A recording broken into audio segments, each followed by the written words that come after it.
Section 230 has been a cornerstone rule for the internet. The most important law in tech, the law that created the modern internet. This week, the Supreme Court is looking at whether to narrow Section 230, this foundational internet shield law that passed in 1996.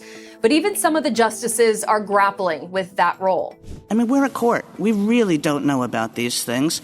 You know, these are not like the 9 greatest experts on the internet. But experts say what they decide could dramatically disrupt the internet.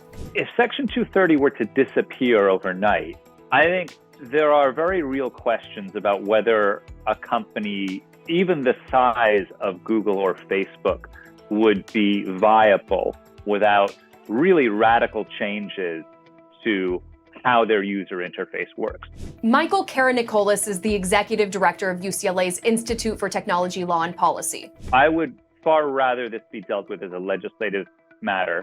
And I was actually very concerned when I saw that this was coming before the Supreme Court. The 2 cases against Google and Twitter are brought by families of victims killed in separate terror attacks. They've challenged the tech companies' legal immunity under Section 230, the law that says companies are not liable for what others post on their sites, while also allowing platforms to moderate content without fear of liability. So much of the digital economy turns on the ability of services to moderate their ecosystems without the risk of legal peril for whichever needle they miss in the haystack.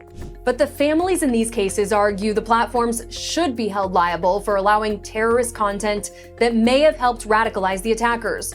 In Google's case, the plaintiffs' lawyers argued YouTube is acting as a publisher by recommending more terrorist-related videos, and publishers would be legally responsible. Matthew Schruers, president of Computer and Communications Industry Association, says there are 2 ways the internet could respond to legal liability. You'll have 2 different experiences, either the kindergarten Sesame Street experience or the chaotic Bourbon St experience, right? Either over-moderated or under-moderated. And neither experience is what internet users or advertisers want. Meaningful, individualized review is simply not possible at that kind of scale, even for a company with the resources of a Google or a Facebook. Which is why tech lawyers argue it's more likely the internet would go in the other direction and avoid moderation.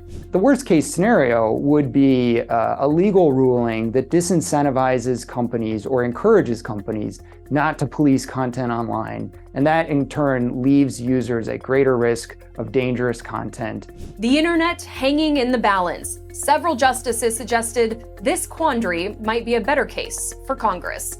To find out more, search Section 230 on Straight Arrow News for my previous story, which goes into more detail on the facts of these cases. I'm Simone Del Rosario, and in New York, it's just business.